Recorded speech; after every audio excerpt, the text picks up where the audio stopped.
What's up everyone and welcome back to the MMA Zone. Today, let's get started with Chito Vera goes off on Aljamain Sterling for rumor. Leading up to UFC 299, former bantamweight champion Aljamain Sterling indicated that he heard through the grapevine that Chito Vera did not have a great training camp for his clash with Sean O'Malley. Immediately, Michael Bisping was quick to refute the claim. However, Vera himself has now shed light on the situation. Speaking to media members this week leading up to UFC 299, the challenger shut down claims that he had a bad camp. Oh, yeah, dude. Oh, yeah. He's so hungry for attention. He never got attention in the UFC. He became a world champion. He defended. He got booed in Jersey against Cejudo. Who gets booed against Cejudo? Holy shit, people hate you. Now you're becoming a YouTuber because fighting career probably is not going well. I don't want to knock down on anybody because I want to focus on my fight and keep my karma in the right direction. But, I mean, he hurt. We have a private gym. Ahead of the fight, reports have also indicated that Nurmagomedov is headed to Miami to serve as the backup fighter in the event that either of the two main event fighters is forced to withdraw. In a post on social media, the Machine confirmed the news, which comes just weeks after his victory over Henry Cejudo at UFC 298, writing, "Coming for ya, hashtag UFC 299, hashtag Miami."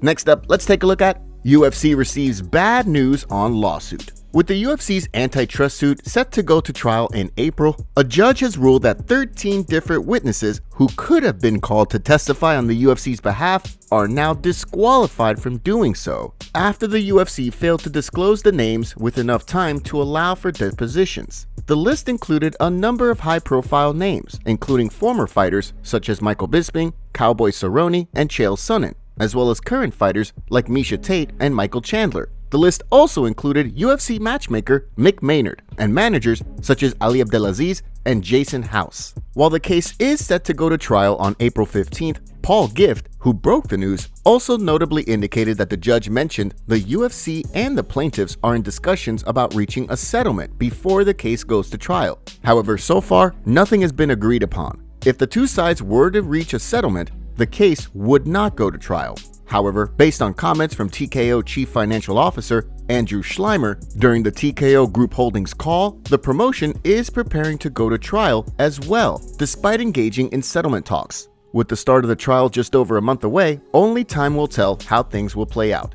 Next up, let's take a look at Khamzat fighting for title shot isn't fair. While Khamzat Chimaev has indicated that he believes he should be next in line for a crack at the middleweight title following his victory over Kamaru Usman last year, with talk of a Dricus du Plessis versus Israel Adesanya fight taking place this year, it's sounding more and more like Chimaev will have to fight a top-ranked middleweight in order to cement his place as the division's #1 contender. The way Gilbert Burns sees things, regardless of whether or not Chimaev wants a welterweight title shot or a middleweight title shot, he and Kamaru Usman should run things back after their closely contested UFC 294 bout. He spoke during a recent interview with Shaq MMA. It's the fight game, you know. We got a lot of guys jumping the line, getting out there. To be honest, the world is not fair, right? A lot of things are not fair. That will not be fair, but will be another thing that is not fair. But the guy sells, bro. The guy has a huge following, a lot of fans. It was a good fight. It was entertaining. I would like to see again with both guys with the training camp, especially Kamaru with the full camp, and as a real middleweight, you know. With Usman interested in a 5-round rematch with Chimaev and plenty of members of the MMA community interested in seeing that rematch, it sounds as though the ball is in the UFC's court. Next, let's take a look at Francis Ngannou disrespects Dana White in interview. This weekend in Saudi Arabia, Francis Ngannou will step into the ring against Anthony Joshua in a highly anticipated heavyweight affair that's expected to draw plenty of attention from both sides of combat sports community. Ahead of the boxing match, many have continued to point out that Ngannou did not in fact fumble the bag by not signing with the UFC, as some has suggested back before he agreed to fight Tyson Fury last year. With fight night right around the corner, Ngannou spoke with IFN Boxing, where he was asked whether or not he thinks Dana White will finally give him his credit. With little hesitation, Ngannou dropped an all-time one-liner aimed at his former boss. I don't give a about what Dana White thinks.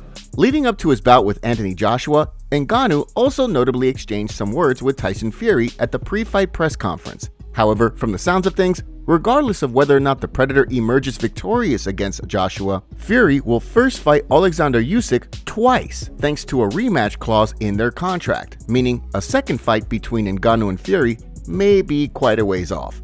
Now, let's shift gears and take a look at Justin Gaethje fires back at MMA fan. This week, news surfaced indicating that longtime MMA news outlet Bloody Elbow had been sold. Under the direction of new ownership, the site was scrubbed of any and all articles referencing controversial topics, such as the antitrust suit against the UFC. In addition, reports done by Karim Zidan on the political side of sports, such as the connections of fighters like Khamzat to Chechen dictator Ramzan Kadyrov, were also scrubbed. While many members of the MMA community were left stunned by the new owner's decision to wipe the content from the web, Justin Gaethje retweeted a tweet which read, "Bloody Elbow was the perfect example of woke media. It existed to paint the UFC as an oppressor and anyone who enjoyed it as problematic. They hated everything about MMA, from the fans to the fighters to the promotion, and even staffed a convicted pedophile. Good riddance." One fan responded, indicating that it was actually Ali Abdelaziz behind the retweet, given that his business dealings were the subject of quite a bit of Bloody Elbow reporting. The fan wrote,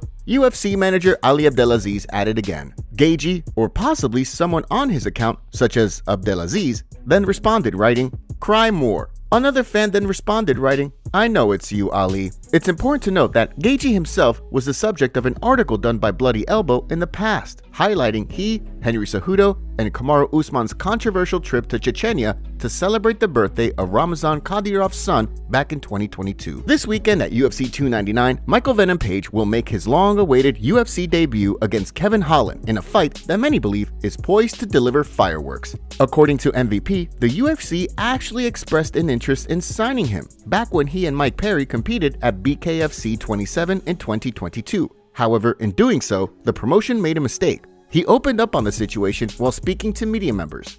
Their first reach out, which was kind of a mistake on their part because it kind of showed their interest. Basically, when I did my bare knuckle fight and I announced that I'm doing my bare knuckle fight, people started reaching out like, oh, does that mean he's a free agent? And obviously the UFC reached out like, is he a free agent? And we're like, oh, so somebody's interested, huh? So obviously that was them initially, and it was like, oh no, still with Bellator, you know, got X amount of fight, but I've got this amount of time left, and then we can speak thereafter, and then the conversation just remained open, if you know what I mean. So yeah, so we kind of started from there, and then. As the owner of one of the craziest highlight reels in all of MMA, Page will be looking to make his mark in the UFC when he and Holland compete on Saturday. The MMA community went off on Dana White after UFC extended its contract with Venom until 2030. Here's what the MMA community had to say. 6 more years of the fighters not being able to get any sponsors. The UFC had a different aura when fighters had their own trunks. Maybe that's what's missing recently. Silva wearing those Burger King yellow shorts or Jones with the Nike sponsor made those fights have a different feel to them. Just let the fighters have even one sponsor on their shorts and so many things are fixed. Shame they're just going for money and not for a quality brand. It cheapens the entire product. Imagine if NFL teams were flexing Feli gear. UFC needs to get Nike on board or someone like that. Point A. The fighters are underpaid and should have an opportunity to have sponsors. Point B. Unlike the Fanatics rollout, the Venom clothing is quality and I love their stuff and own multiple pieces of gear from them. Wish they would stock a little more regularly. Give more customization options because Venom is boring as right now. Next, let's take a look at Cory Sandhagen fires back at Umar Nurmagomedov call out. After extending his unbeaten streak this past weekend when he defeated Beksat Almakhan, Umar Nurmagomedov called for a rebooking of his previously scheduled fight with Cory Sandhagen. While many fans believe that Nurmagomedov should have to work his way up the rankings before fighting a top-ranked opponent like Sandhagen, the Sandman indicated in an interview with CBS Sports this week that he has no problem rebooking the previously scheduled bout with Nurmagomedov, so long as he gets a crack at the title with a win. I have no problem fighting Umar, especially if they're telling me that it's for a #1 contender spot. If they're that high on him, then yeah, let's go at it. Decide who should be fighting for the belt next, and then let's solidify this thing for me so that there's no more question of whether it should be me or someone else. If I win the next one against Umar, there's absolutely no argument that I feel like I shouldn't be fighting for the belt next. As Nurmagomedov has indicated in the past, the UFC has struggled to find opponents willing to fight him. Given that the winner of this weekend's UFC 299 headliner between Sean O'Malley and Chito Vera is expected to defend the title against Murabdevashvili, a fight between Sandhagen and Nurmagomedov in the meantime could be a perfect fit. The MMA community goes off on Jake Paul after it was announced that he will be boxing Mike Tyson on Netflix's first live event on July 20th. Here's what the community had to say about this. Jake Paul after fighting another retired senior citizen. Didn't I tell you? I can't be stopped. Didn't I tell you? Stop every blackball. You can't blackball me. You can't. Boxing is a total joke. Someone was watching Rocky Balboa and said, that's a good idea, let's put a 57-year-old in there with a 27-year-old. Total We got MMA fighters and YouTubers making the sport a mockery. Youngest Jake Paul opponent. Had to Photoshop a Mike Tyson from 20 years ago to try and sell the fight. Disgusting. No one will buy this. This is who you're fighting? Jake Paul? Mike Tyson was spotted at Miami International Airport in 2022 in a wheelchair with a walking stick. This came a few weeks after Tyson was seen walking with a cane in New York City. It's been reported that the former heavyweight champion was dealing with a sciatica flare-up in his back. Tyson talked about his health on the Hot Boxing podcast and said his expiration date is coming soon. We're all gonna die one day, of course, Tyson said. Then when I look in the mirror, I see those little spots on my face. I say, wow, that means my expiration date is coming close, really soon. Jake Paul hasn't faced a real opponent one time, and he expects people to take his boxing career seriously. I think I speak for everybody when I say, we do not care about Jake Paul, and he's out here fighting senior citizens now? Shaking my head. Top comments. Zero chance Gary beats either Shavkat or Khamzat. He gets mauled by both. Ian is delusional. Khamzat isn't top ranked. He has never beat a ranked middleweight. It's pointless for Robert. The only fight for Khamzat is Costa or someone between 10th to 7th ranked. Make sure to leave a comment and you might get featured in our next video. Thanks for watching. If you enjoyed, make sure to subscribe and turn on notifications to never miss any MMA news. Check out our video from yesterday if you missed it. See you tomorrow.